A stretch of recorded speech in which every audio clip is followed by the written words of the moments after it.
Tuh. Nah, sekarang aku kembali yang tadi. Kristologi ini sebetulnya by design atau naturally? Gitu loh. Apakah memang terjadi secara natural saja atau ada yang mendesain? Dan aku sudah jelaskan, kalau bagi umat Islam itu istilah Betawinya gini, kalau lu jual gue beli. Gitu loh. Jadi umat Islam ini merespon saja. Kalau ada ngajak dialog ya monggo. Karena apa? Karena faktor sejarah memang kami terbiasa dengan pemikiran ilmiah itu terbiasa. Berapa banyak pemikir-pemikir Islam yang akhirnya temuan-temuannya itu disadap oleh Barat. Begitu loh. Cuman kan itu Ibnu Sina jadi Ibnu Ros itu yang bikin masalah. Jadi kita nggak tahu bahwa itu semua pemikir-pemikir Islam. Siapa yang menemukan peta dunia ini? Siapa yang ahli kesehatan? Kan itu dari umat Islam semua, gitu loh. Cuman kan sebetulnya hal-hal demikian itu kita pahami bahwa umat Islam itu kalaupun maju ke medan dialog, ke medan pertempuran itu seperti tadi. Singkirkan tujuan menang kalah, yang ada adalah benar salah. Sampaikan kebenaran, setelah itu sudah bukan urusan kita. Kita hanya menyampaikan hidayah. Orang mau masuk Islam atau tidak, itu terserah saja. Begitu. Nah, tapi itu kan kalau Islam itu atau kita menganggap bahwa debat-debat kristologi sehingga melahirkan banyak-banyak kristolog seperti sekarang ini tumbuh subur, itu kalau terjadi secara alami. Nah, sekarang ini kan hipotatif ini ya. Hipotatif. Dalam ilmu sosial hipotatif itu boleh saja, ya. Ini bukan sebuah kesimpulan. Tapi sekarang bagaimana kalau ternyata maraknya perdebatan Islam Kristen yang itu memunculkan kristolog itu by design? Coba. Berarti kan kita diadu domba sebagai anak bangsa. Ini kecerdasan ini harus ditumbuhkan. Gitu loh. Tetapi kan kita nggak pernah duduk bareng. Tokoh abahnya duduk bareng, pemerintahannya duduk bareng. Seperti kami pelaku-pelaku diskusi itu duduk bareng, kita ngomong bareng. Lah kalau memang kristologi itu by design dan mereka tahu mayoriti kita adalah Islam dan kedua Kristen, maka pertarungan tidak bisa dihindarkan adalah antara Islam dan Kristen. Itu sebuah fakta sejarah yang orang nggak perlu S2, S3 gitu loh. SD aja tahu gitu loh. Kecuali otaknya memang otak udang ya nggak tahu aku. Tapi kalau kita pakai otak-otak yang biasa saja asal nalarnya waras, ya, memang bisa dimainkan antara Islam dan Kristen dengan menggunakan sumbu pendek, raw material yang paling gampang sebagai BBM-nya, sebagai bahan bakarnya, ya teologis, ya agama ini, gitu loh. Karena setiap orang pasti tidak senang ketika agamanya dihinakan. Itu pasti sudah. Orang beragama apapun lah, kalau agamanya dihinakan, pasti dia tidak terima. Nah, sekarang kita perlu cari tahu itu.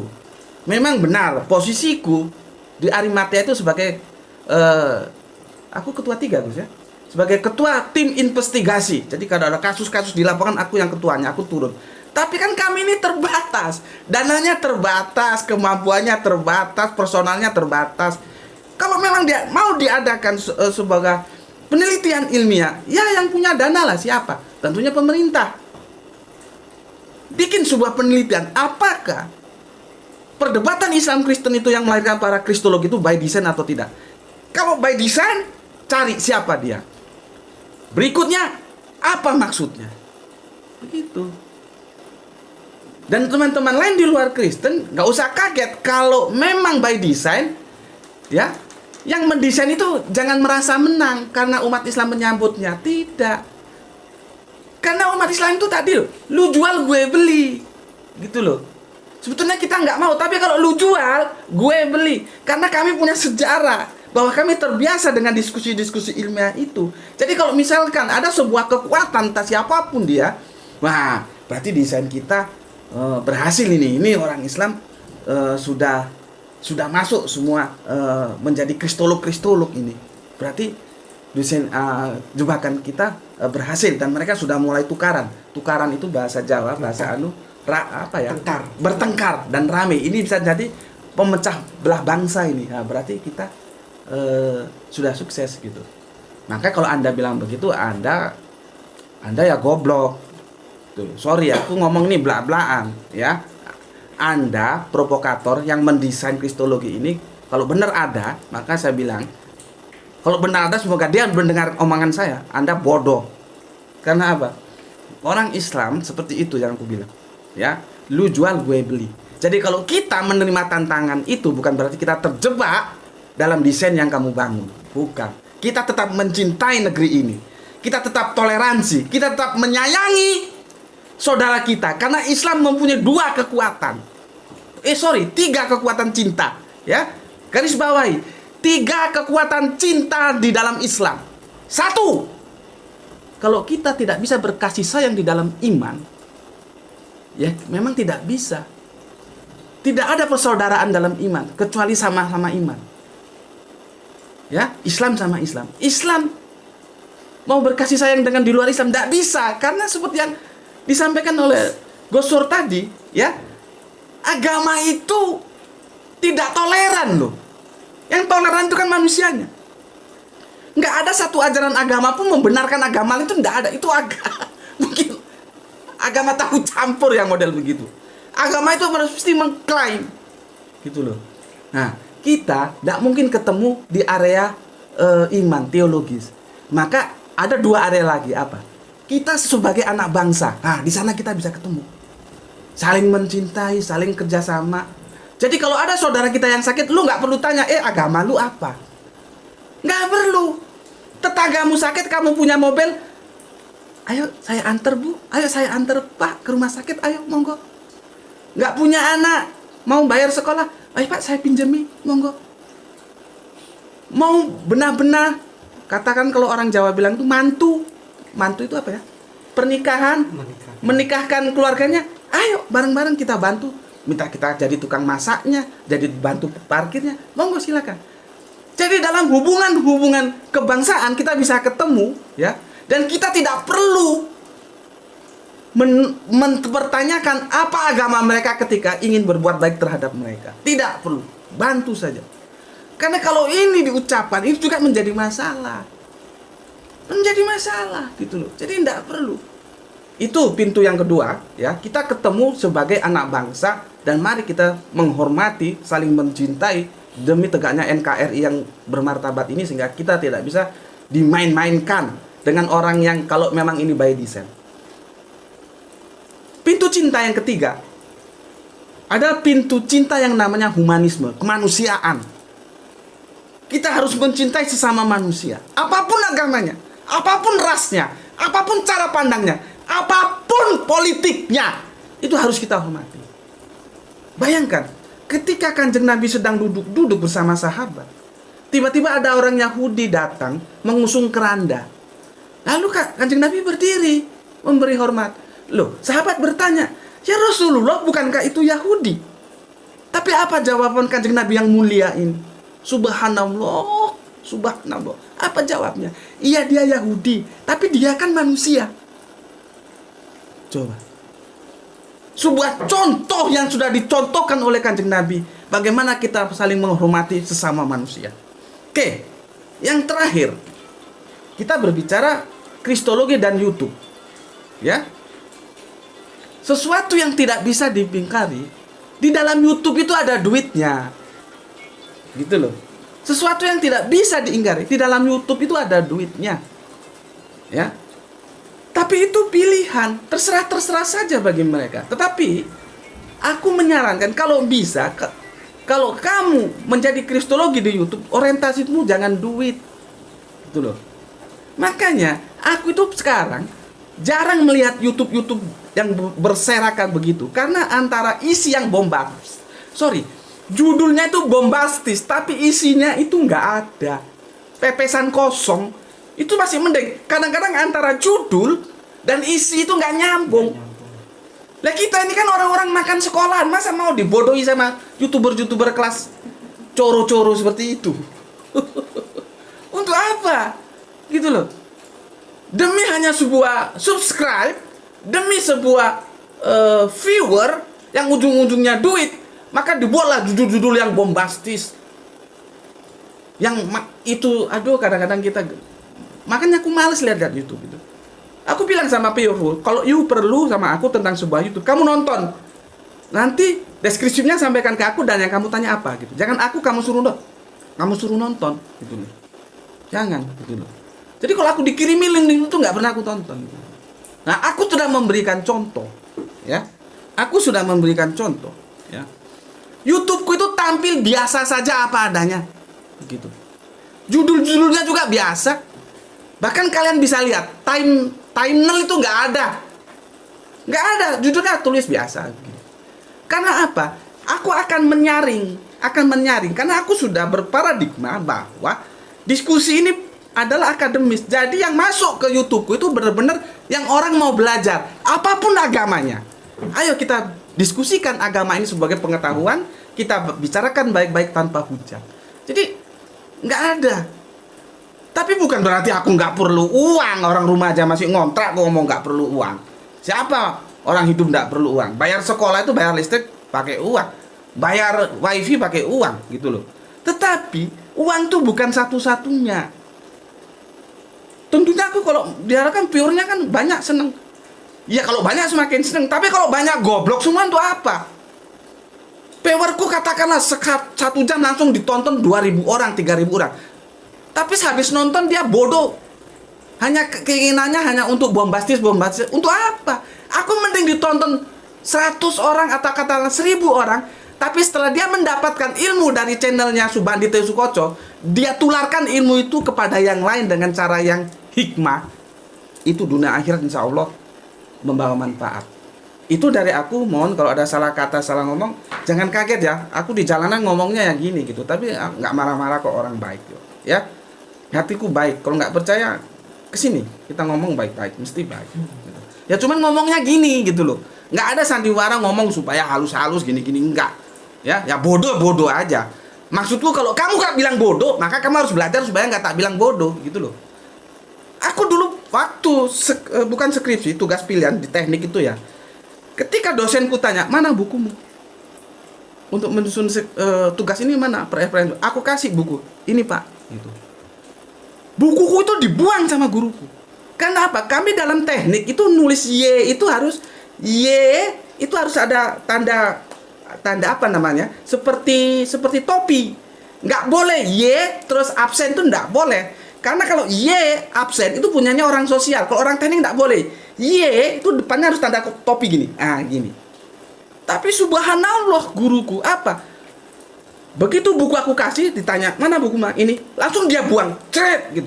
Aku tanya, loh kenapa Pak? Untuk apa kamu pakai buku gitu? Kan kamu orang teknik. Tapi aku nggak punya buku Pak. Ini, saya kasih buku. Itu namanya orang Jawa sembodo. Begitu juga aku. Aku bilang kalau kamu bodoh ya tak bilang bodoh saja.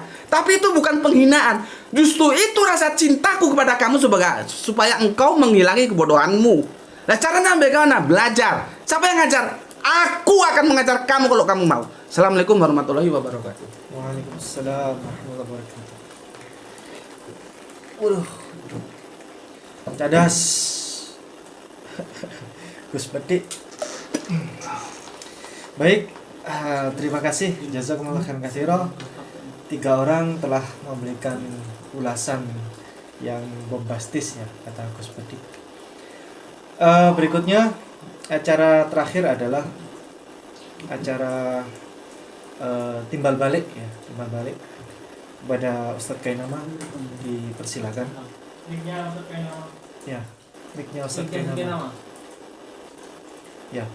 Jadi Ustadz Kainama nanti memberikan timbal balik, kemudian Ustadz Dr. nanti kita akhiri. Itu maaf Ustaz, sebelumnya itu yang adik ternate ini bagaimana? Ya, tadi barusan WA saya sampaikan beliau apakah ada pertanyaan, saya tanya. Kata beliau nggak ada, takut malu karena guru-guru besar semua di sini. Saya bilang nggak usah malu, coba bertanya. Mas Suaib, Mas Budi Zulkifli, monggo memberikan masukan atau pertanyaan atau statement apa yang mau disampaikan sebagai anak muda. Ya. Memorinya tinggal 10 menit. Memori yang mana? Itu kan tidak perlu direkam harusnya. Tidak perlu. Ngapain tadi direkam? Dimatikan aja itu rekamannya. Baik, Mas Budi Zulkifli, monggo silakan. Baik, bismillahirrahmanirrahim. Ya. Yang terhormat guru-guruku dan ustadz-ustadzku, Ustadz Ipung, Ya. Gus Beti, Alhamdulillah. Ustadz Kainama, dan Dr. Suryadi.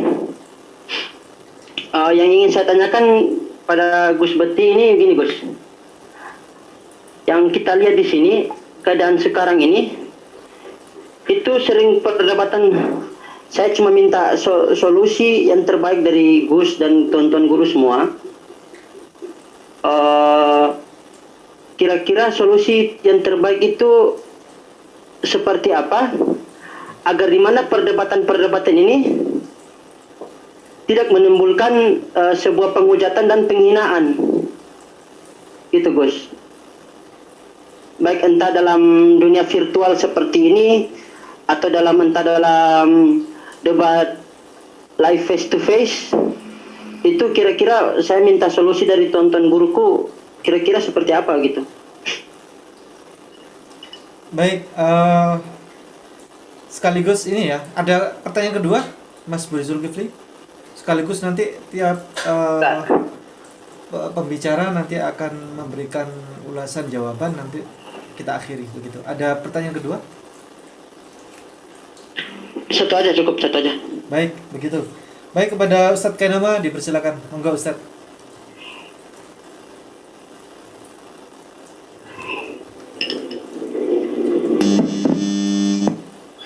Baik, bismillahirrahmanirrahim. Ulasan penutup dan sekaligus menjawab pertanyaan begitu. Iya, Ustadz, betul. Para tuan guruku yang sangat aku hormati dan aku cintai, aku sayangi, Gus Metik, Ustadz Timbung, dan tentu saja Ustadz Doktor dan mahasiswaku tersayang dari Ternate, Ustadz Budi. Begini, bagaimana caranya? Bolehkah saya dapat dapat seperti ya masukan untuk menghindari debat yang tidak yang pada akhirnya akan hujat itu, penghujatan. Lihat orangnya. Orang kelihatan kalau itu kepalanya kosong tuh pasti ujungnya hujat.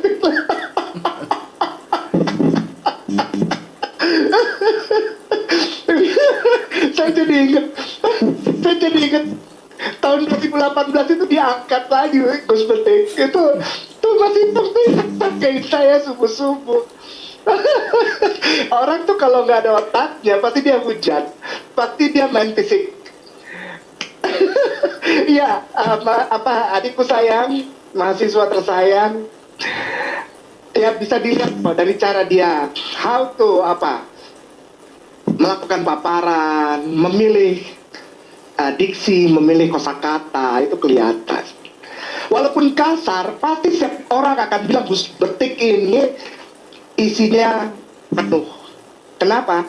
Walaupun kata-katanya begitu, coba Ade Bung dengar gitu. Kainama ini, beta ini, Ade Bung, beta ini saya biasa dengar para orang bicara tuh lebih dari 10 menit.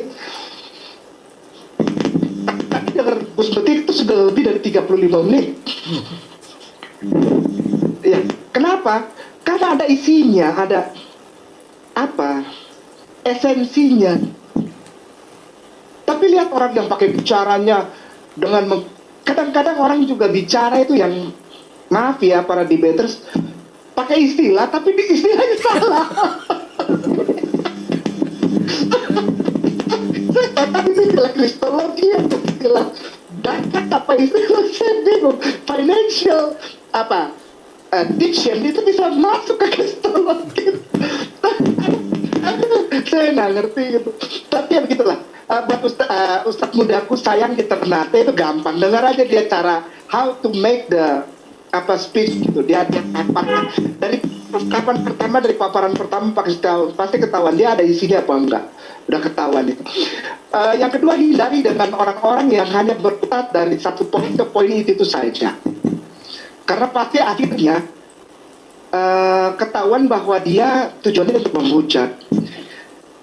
Saya juga artinya sama dengan Gus Betik, kalau orang kirim link, Ustadz K tonton loh, dibilang ini loh, tonton. Saya nggak mau nonton. Kenapa? Karena saya tahu yang kasih statement tentang saya pasti kosong. Orang kalau ininya kosong pasti maki. Itu natural. Kata orang Belanda bilang naturnya, alamiah itu. Dia nggak bisa mengemukakan satu platform dasar untuk argumen itu dipatahkan. Dia fisik aja dia bicar. Ustadznya dibilang begini, saudara mu'alaf dari Masjid Sunda Kelapa itu paling banyak. Malah ada satu mu'alaf itu bilang begini ke saya, oh berarti selama ini aku di-prank sama Ustadz Kiai Nama. Di-prank, saya menge-prank dia. Saya dapat apa nge-prank dia?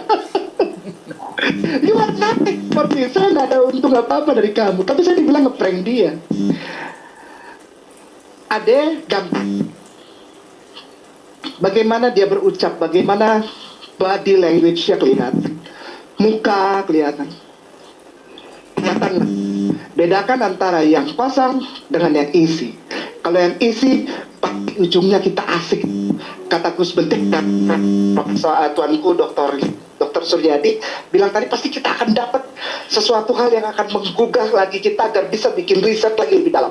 Kalau suatu perdebatan tidak menggugah kita untuk riset lagi, pasti hujan. Dan pada ulasan penutup, Ustadzku sayang, Ustadz Ipung, dan para tuan guruku, Ustadz Dr. Suryadi, dan yang paling aku hormati, paling aku sayangin, musisiku tercinta, Gus Betik. Begini, kristologi berjalan sebagai satu poin, satu seperti apa?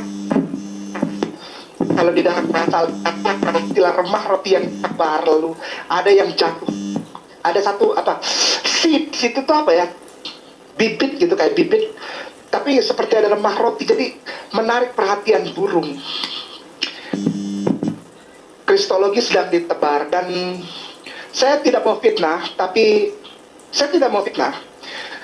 kalau dengar Gus Betik ngomong barusan, saya teringat beberapa hari yang lalu saya diundang oleh para tuan guru yang mulia di Jakarta untuk datang ke satu tempat dan bercakap-cakap, mendengarkan pesan yang didapat dari para tuan guruku, para yang mulia mu'alim yang mendapat undangan ke Amerika Serikat untuk berdialog dan ada seperti conversation dengan salah seorang yang masih hidup dari anggota Jesus Seminar.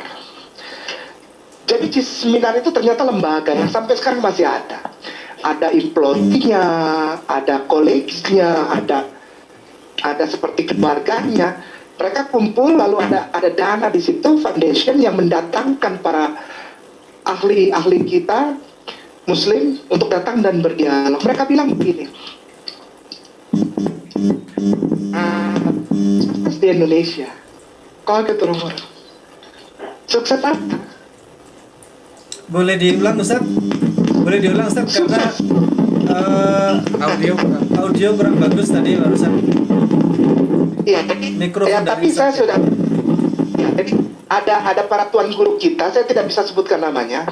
Ya. Para ahli fikih muslimin diundang oleh satu lembaga. Ustadz K, saya pause dulu. Minta tolong Ustadz K pakai mikrofon yang langsung dari handphone, apa Ustadz ya? Yang itu dilepas dulu. Oke. Yang headsetnya dilepas dulu Ustadz.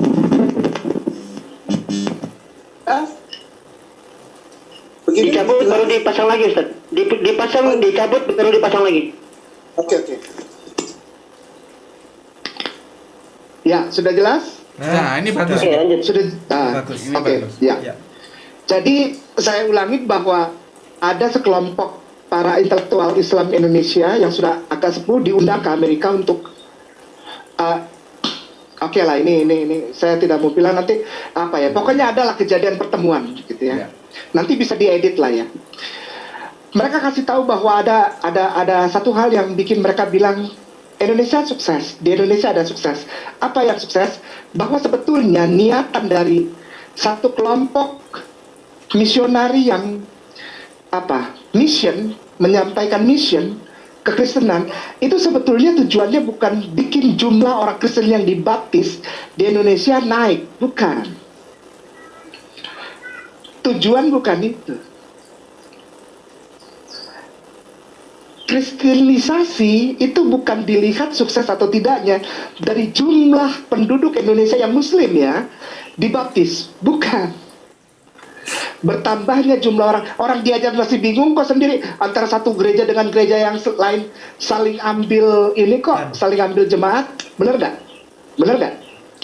Ya. Betul. Jadi mereka sama sekali tidak pusing. Sebetulnya bukan tujuan mereka untuk membuat angka, numbers nggak bikin mereka pusing, bukan jumlah, tapi menjauhkan generasi muda dari Al-Quran.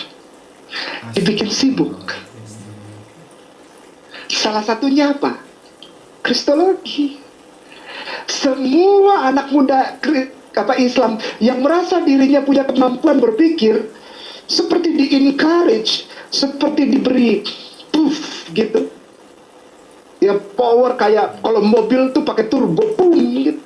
Lalu dia bikin riset tentang Kristologi sampai akhirnya terlalu asik dengan itu. Dia lupa baca Quran.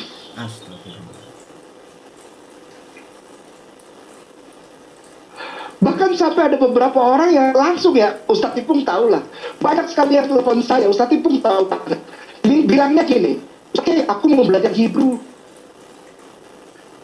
Kok belajar Hebrew? Belajar Arab.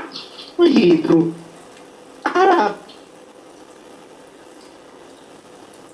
Arab, bukan Hebrew. Tahu Hebrew oke. Belajar Hebrew nggak perlu. Saya bilang gitu, tersinggung, marah. Padahal Ustadz, mereka yang di luar sana sedang clap hands and feel really joyful. Orang Indonesia lagi ribut soal kristenisasi, menghalangi, memagari kristenisasi. Dilihat dari sisi numbers, dijaga, lolos lewat modernisasi. Anak-anak lebih suka jadi artis daripada jadi penghafal Al-Quran. Anak-anak lebih hafal Korean style daripada sahabat style, daripada tabi'ut style. Rambut jadi kayak nuri, warna kuning, hijau, merah. Dan mereka nggak tahu mama papanya dari setelah mati di warung untuk beli punya cat rambut, karena mama papanya juga orang susah. Apalagi sekarang COVID, motor dibeliin setengah mati sama bapaknya, nunggu balik itu bapaknya beli motor, diceperin, dimodifikasi kiri kanan, bukan makin bagus, makin suaranya kayak kaleng. Itu yang hal-hal yang lolos gitu. Karena dianggap Islam itu konservatif dan ortodoks. Lalu mulailah masuk satu kata, Kristologi. Orang kalau ngulik Kristologi dan anak muda, dia rasa sudah berjihad. Dan ternyata itu Gus Metik. Ya. Maaf ya, itu program. Dan tidak bisa dibilang kalau Gus Metik bilang ini sebetulnya program apa naturally. Kalau memang dia program, who is the person behind it? We never know, Gus. Kita tidak akan pernah bisa tahu siapa di belakang ini. The person or individu or institution yang di belakang ini tidak pernah tahu, tidak pernah bisa, beneran. Sama seperti kita tidak pernah tahu kenapa negara kita utangnya gede. Nggak pernah tahu kita. Tidak akan pernah tahu. Tapi yang jelas kejadian. Saya hanya ingin sampaikan, jika mungkin Tuan Guru Ustadz Dr. mohon maaf juga kepada Ustadz Dr. Pemahaman Kristologi agar oleh para tuan guru dan para dosen, para rektorat lah yang bergerak di bidang akademisi lah. Mari kita tempatkan lagi seperti yang saya bilang di depan. Tempatkan Kristologi pada proporsinya. Apa itu? Historical. Anak-anak muda seperti Budi di Ternate ini, mahasiswa ini, saya selalu bilang, lihat historis. Karena kalau kau berkutat di dalam debat yang hanya verses to verses, ayat to ayat, lalu ada seperti garis diagonal antara ayat itu yang dijadikan perdebatan, muter, capek, ujung-ujungnya penghujatan. Ada orang yang debat itu Kristen, dia kenal nggak historisnya? Enggak, selesai, tinggalkan. Karena tidak akan dapat apa-apa. Para tuan guruku, terutama Ustaz Doktor, aku rindu. Waktu itu aku ngomong sama Ustaz Ibnu, aku rindu untuk kalau boleh aku berbagi pengetahuan. Waktu itu aku udah ngobrol sama Ustaz Ibnu. Kemarin dari Usluhuddin Darussalam Gontor yang sudah kasih aku 1 jam untuk kuliah tentang perbandingan agama ya katanya, tapi dilihat dari sisi kristologi. Nggak ada yang tahu Ustaz Doktor. Kristologi itu pada chamber 1, chamber 2, chamber 3 mereka nggak ngerti. Mereka taunya kristologi itu Kristen, ngomongin tentang Kristen. Nggak tahu. Maka tuh aku sedih Gus. Aku selalu teleponan sama Gus Betik, ngomongin gitar lah, ngomongin akord lah, ngomongin piano lah, ngomongin kontraapung lah, ngomongin kalau bass itu lawannya F lah. Karena saya asik kalau ngobrol sama Gus Betik. Dia tahu arahnya kemana ini. Tuan Doktor, Tuan Guruku sayang, Dr. Suryadi, bolehkah kiranya diaturkan kepada lembaga-lembaga akademisi Islam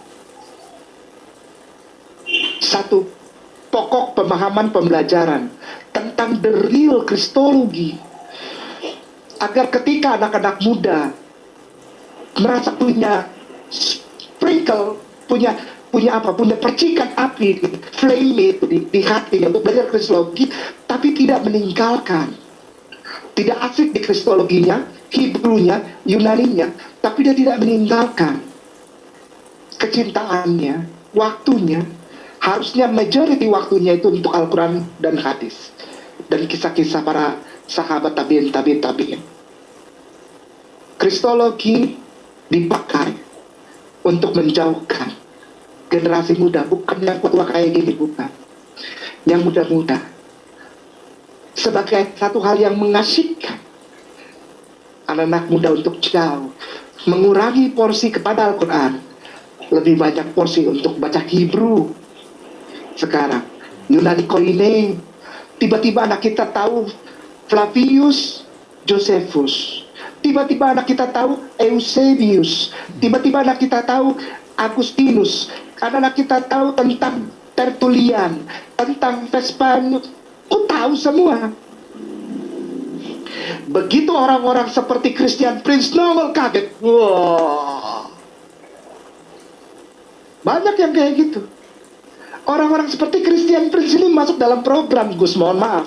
Jadi begitu ini udah mulai itu gitu ya. Kayak orang main dulu, ya saya juga sempat ngalamin lah Gus, misalnya main kartu 8 itu loh, yang di biliar bola 8 itu loh, ceki itu loh. Ada sempat kita snook-in orang, kita snook. Tapi begitu orang snook, orang susah mukul bola itu sasaran, kita pukul itu bola. Kayak main biliar zaman dulu pakai kartu ceki. Begitu.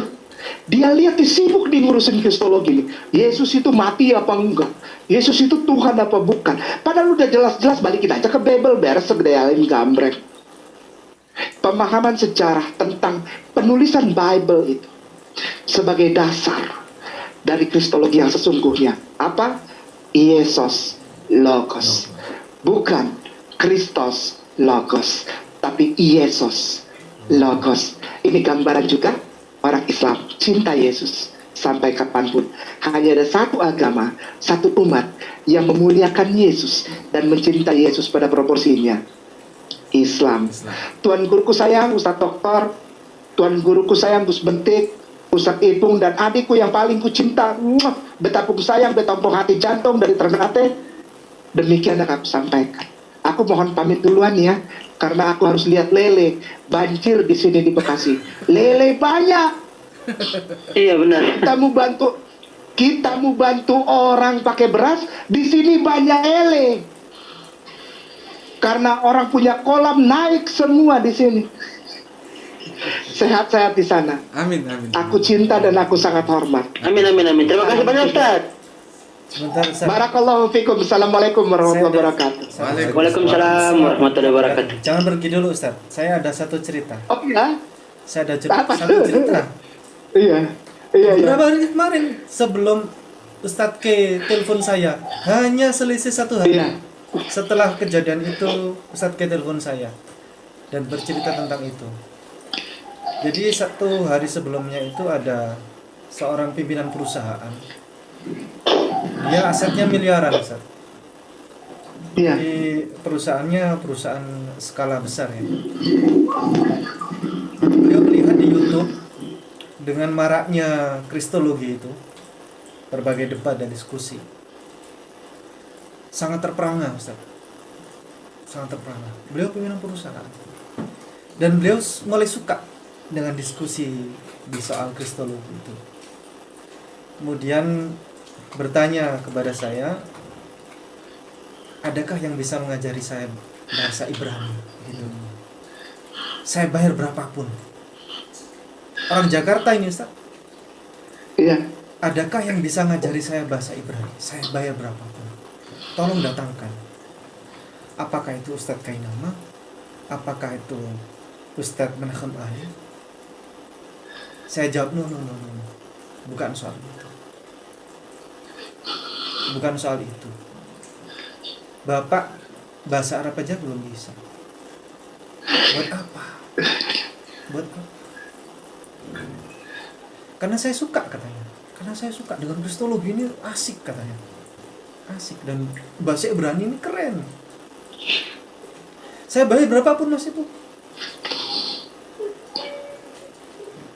Setelah itu saya tersentak, Ustaz. Tersentak itu. Dan 1 hari berikutnya Ustadz K telepon saya dan membahas tentang itu. Begitu Ustadz, kurang lebih. Jadi saya sampaikan, I love you. Bapak tidak perlu belajar bahasa Ibrani saja. Buat apa? Begitu Ustadz K. Barangkali kalau Ya. Ustadz K Banyak mau yang pamit. bilang gitu. Keren. Kurang kerenkah Rasulullah bagimu? Kurang kerenkah Talhah bin Ubaidillah bagimu? Kurang kerenkah Bilal bin Rabah bagimu? Kurang kerenkah Utsman bin Affan bagimu? Sehingga engkau bilang Hebrew itu keren? Kurang kerenkah how to read Arabic disambung dengan panjang pendek yang tepat? Kurang kerenkah itu bagimu? Demikian ya, para ustadku, sudah terbukti ya. Jadi insya Allah ada manfaatnya kita. Amin. Doakan aku Ustaz, doakan Amin. aku Ustaz. Amin. Pasti. Doakan aku. Amin. Iya. Assalamualaikum. Waalaikumsalam. Waalaikumsalam warahmatullahi wabarakatuh.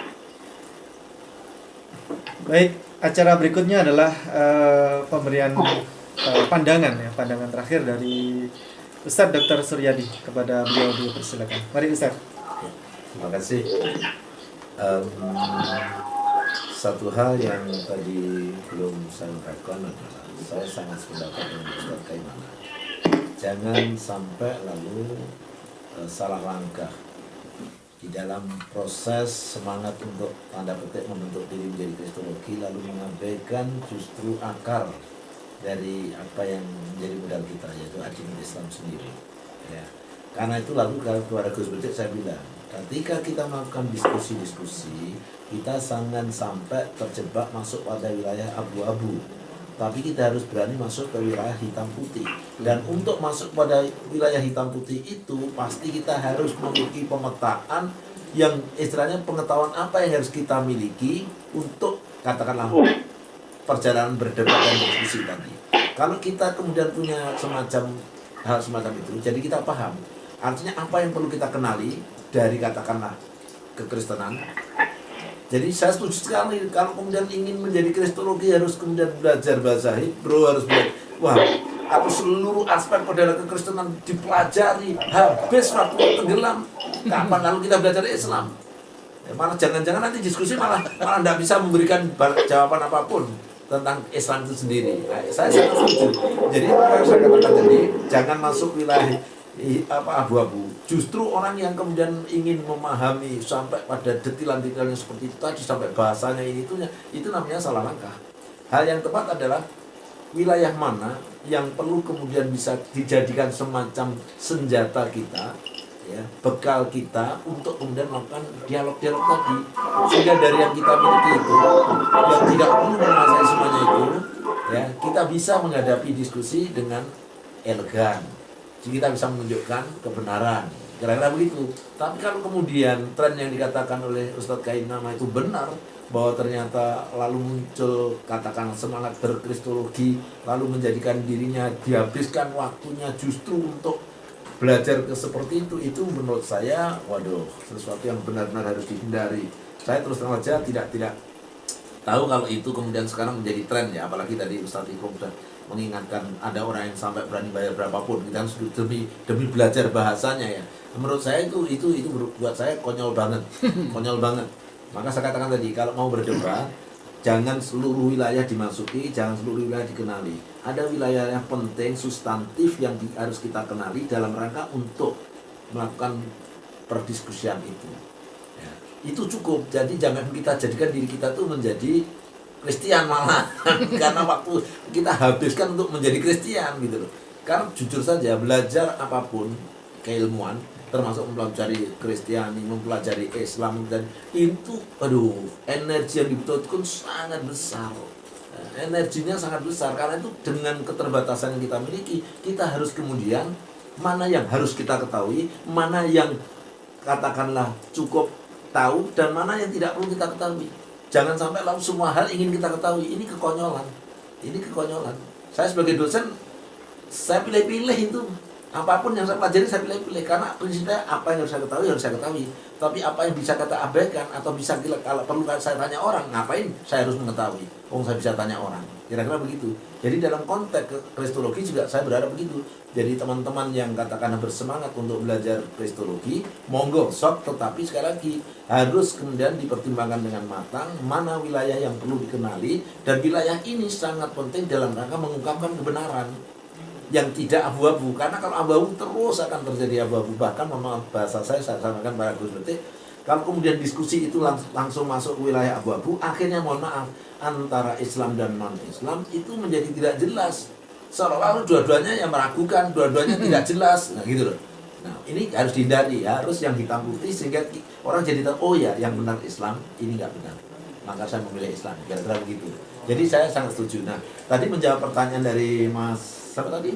Budi. Mas Budi, begini, kalau dalam konteks praksis dan dalam jangka pendek, sebenarnya kehadiran seperti Ustadz Ipong sebagai moderator dalam konteks interaksi kita hari ini itu menjadi penting. Karena seorang moderator harus kemudian mengembalikan segala hal kepada porsinya, termasuk ketika seorang narasumber menggunakan bahasa-bahasa untuk menyerang, merendahkan, nah moderator kemudian meluruskan. Ini dalam konteks jangka pendek, ya. Ketika dalam sebuah diskusi itu moderatornya canggih, mampu mengarahkan, sehingga ketika perbincangannya keluar dari jalur untuk menyerang, nah itu bisa dikurangi, bisa dikeras. Itu dalam jangka pendek, ya, jangka pendek dan praktis, ya. Karena kadang-kadang diskusi terjalan, nah, sehingga tolong jangan sampai head to head seorang katakanlah kristolog menghadapi seorang Kristen head to head tanpa ada moderator, akhirnya yang terjadi hantam-hantaman untuk mencari kemenangan tadi. Tapi kalau ada moderator yang mampu, ya, dan moderator memang juga harus belajar bagaimana memfokuskan segala sesuatu dan kemudian menghentikan pembicara yang keluar jalur. Nah, kalau ada semacam itu, insya Allah dalam sebuah forum diskusi akan relatif bisa terjamin kita tidak masuk pada wilayah menang kalah, tetapi kita akan masuk pada wilayah benar dan salah. Dengan catatan khususnya tadi untuk merespon dari Ustadz Kainama, bahwa mempelajari katakanlah kekristenan dalam rangka untuk membekali diri dalam rangka dakwah yang lalu berujung dalam sebuah perdebatan, maka harus dipilah-pilih, jangan sampai kita tenggelam menjadi orang lain dan bukan jadi seorang muslim. Saya kira demikian. Terima kasih. Assalamualaikum warahmatullahi wabarakatuh. Waalaikumsalam warahmatullahi wabarakatuh. Alhamdulillah, jazakumullah khairan katsira atas pandangan penutup dari Ustadz Dr. Suryadi. Selanjutnya pandangan penutup dari Gus Medik, kepada beliau dipersilakan. Monggo Gus. Bismillahirrahmanirrahim. Sebetulnya aku sudah tidak perlu mendeskripsikan lagi, karena dua narasumber sebelumnya, yaitu Kang Mas Kainama dengan Gus Suryadi telah mendeskripsikannya dengan jelas. Pertama untuk pertanyaan dari saudaraku yang dari Ternate, Budi ya, apa kabar Budi? Alhamdulillah baik Gus. Alhamdulillah. Gusnya sehat? Alhamdulillah. Itu tentang bagaimana kita berdiskusi agar tidak sampai terjadi saling hujat, itu seperti apa yang disampaikan oleh Mas Kainama ya. Pertama, pastikan dulu lawan yang mau Anda ajak diskusi itu ada isinya Sini atau tidak? ya. Dia punya dia, tempurungnya itu ada isinya enggak? Kalau enggak capek nanti kamu ya. Kalau kamu pastikan dia ada isinya, monggo. Itu yang pertama. Yang kedua, jadi aku hanya nyimpulkan aja nih ya, apa yang disampaikan oleh Gus Suryadi ya. Harus ada moderator yang moderatornya itu pun juga harus canggih, karena dia moderator itu punya otoritas penuh untuk melanjutkan atau menghentikan diskusi. Begitu sudah mulai keluar, kadang-kadang orang kan di luar kesadaran menghujat begitu ya. Itu naturalisasi ya.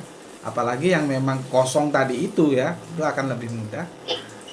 Itu moderator bisa langsung memperingatkan atau bahkan menghentikan sama sekali. Jadi itu. Pertama, pastikan lawan diskusi itu punya isi. Yang kedua, moderator yang canggih. Gitu. Berikutnya tentang apa ya dinamika tubuhnya kristologi. Ahmad sangat mendukung apa yang disampaikan oleh Dr. Suryadi dan Kang Mas Kainama, bahwa ilmu yang pertama kan begini, ada hadis itu begini. Ini juga kadang-kadang ustadz ini juga nggak tahu, aku nggak pernah mengartikan apa dia sendiri nggak tahu gitu ya. Kan ada hadis bahwa menuntut ilmu itu wajib. Cuman itu mereka nggak pernah urai ilmu apa yang wajib, gitu loh. Makanya ini kalau ada ustadz dengar, tolonglah kalau Anda diundang ngisi kajian di masjid di mana ya, dimanapun, jelaskan tentang hadis bahwa menuntut ilmu itu wajib. Itu bukan berhenti, itu masih koma, belum titik. Jelaskan ilmu apa. Maka di situ yang dimaksud adalah ilmu agama apa ya, Islam itu. Jadi kewajiban kita itu adalah menuntut ilmu keislaman, karena nggak bisa, karena ya yang disampaikan oleh Allah itu adalah jangan kamu ikuti sesuatu yang kamu tidak tahu. Itu cari nanti di surat apa itu, di surat Al-Isra, ingatku itu ya. Jadi kamu harus mengikuti sesuatu yang kamu tahu. Kalau kamu tidak tahu, jangan kamu ikuti. Artinya apa? Iman itu dibangun atas pengetahuan, bukan ujuk-ujuk iman. Tidak bisa. Islam ini agama-agama yang sangat rasional. Jadi keimanan itu dibangun atas pengetahuan, bukan ujuk-ujuk. Orang Jawa bilang langsung beriman. Apanya yang diiman? Maka dari itulah ya, kita perlu pendidikan lewat menuntut ilmu. Jelaskan, menuntut ilmu itu wajib. Iya, ilmu apa? Dinullah. Baru ilmu berikutnya, itu pun sesuai dengan situasi dan kondisi. Jangan sampai menghabiskan waktu belajar Hebrew, belajar bahasa Arabiun nggak pernah. Kan jadi kacau gitu. Jadi apa yang diambil oleh Mas Ipung itu ya aku sangat setuju gitu ya. Kecuali dia sudah menghabiskan waktu, katakanlah dia punya waktu 100% ya, yang 70% itu dihabiskan untuk belajar tentang dunia Islam, baru yang 30%-nya yang lain-lainnya itu bolehlah gitu ya. Tapi jangan terpesona, karena kan sekarang banyak orang top lewat jalur kristologi kan.